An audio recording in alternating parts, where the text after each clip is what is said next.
Shalom Aleichem mes chers amis, ça fait longtemps que je n'ai rien publié, oui, avec tous les événements qui nous ont assaillis ces derniers temps.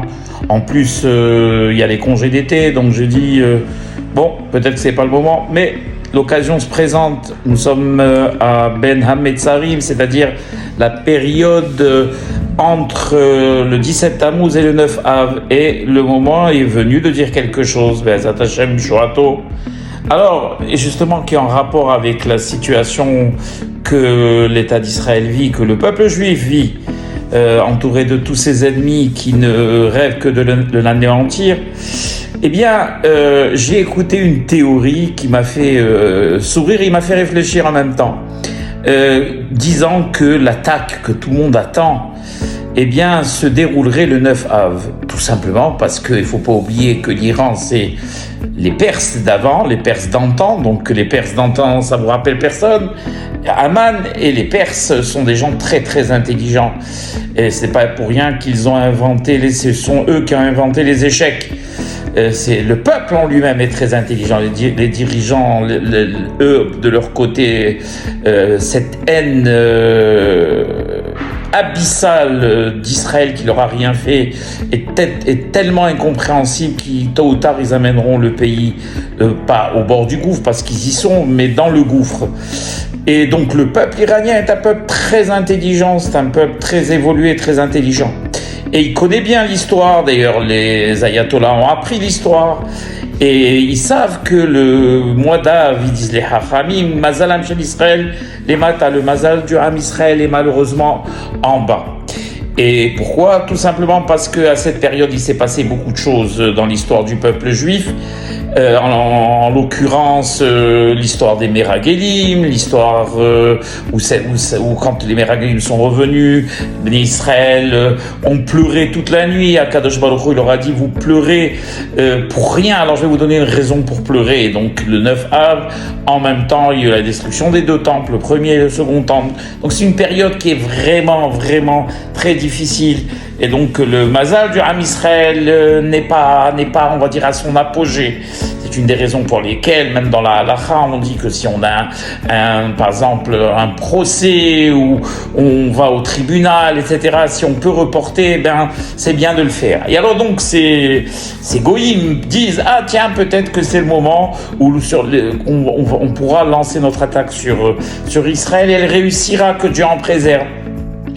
Ce qu'ils ont oublié, c'est plusieurs choses. C'est que avant eux, il y a eu des prédécesseurs, mais beaucoup plus intelligents. Et en l'occurrence, on va parler juste de deux personnages qui sont Pharaon et Haman, leur ancêtre d'ailleurs. Pour Pharaon, lui-même aussi s'est dit, eh bien, je vais jeter les premiers-nés dans le Nil et je ne risque pas d'être puni par Dieu. Parce que vous savez que le système de Dieu, c'est ce qu'on appelle en hébreu Mida Keneged Mida, c'est-à-dire mesure pour mesure. De la manière dont tu agis, Akadosh Baruch Hu te punit en retour pour que justement ça puisse te sauter aux yeux et que tu puisses, comment dirais-je, revenir l'Azor Bitshuva.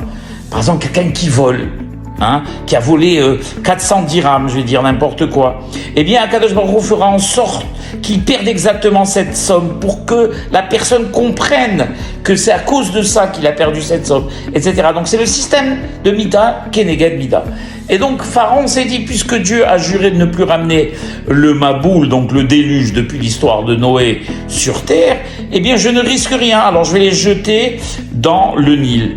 Ce qu'il ne savait pas, c'est qu'Akadosh Baruch Hu est le maître de l'univers et c'est lui qui décide quand on punirait pas. Et c'est vrai que Dieu a juré qu'il ne ramènerait plus le Maboul dans le monde, mais il a pas juré de ne pas le ramener dans des parties spécifiques du monde, en l'occurrence l'Égypte.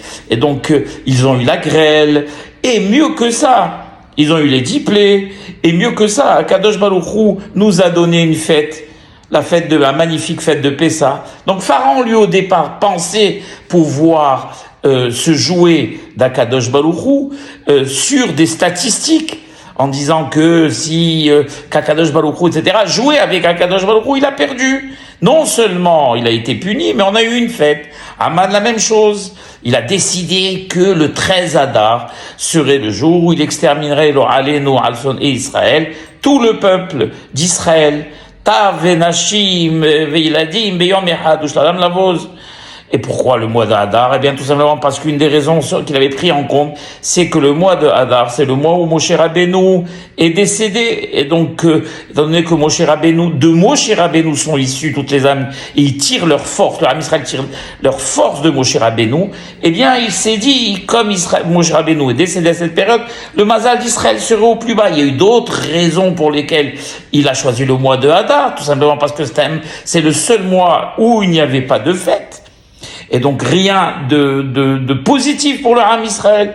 Et donc il s'est dit, voilà, c'est l'occasion jamais. Ce qu'il ne savait pas, c'est que, encore une fois, c'est Akadosh Baruch Hu qui décide de tout. Et non seulement Aman s'est retrouvé avec ses 10 fils pendus comme Be'ezat Hashem, tous les ennemis d'Israël, sur un arbre, mais en plus, on a eu droit à une belle fête de Purim.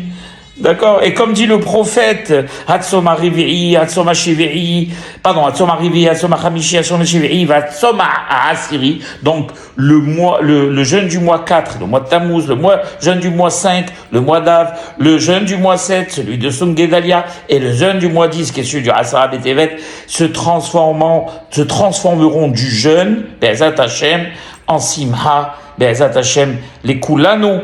Eh bien, c'est ce qui va se passer. Ayons toujours ce bitachon dans Akadosh Baruch Hu, ki lo itosh amo Akadosh Baruch Hu, venachalato lo ya'azov. Je vous souhaite à tous un tzom kal u'mo'il be'ezat Hashem b'shu'ato, et à très bientôt.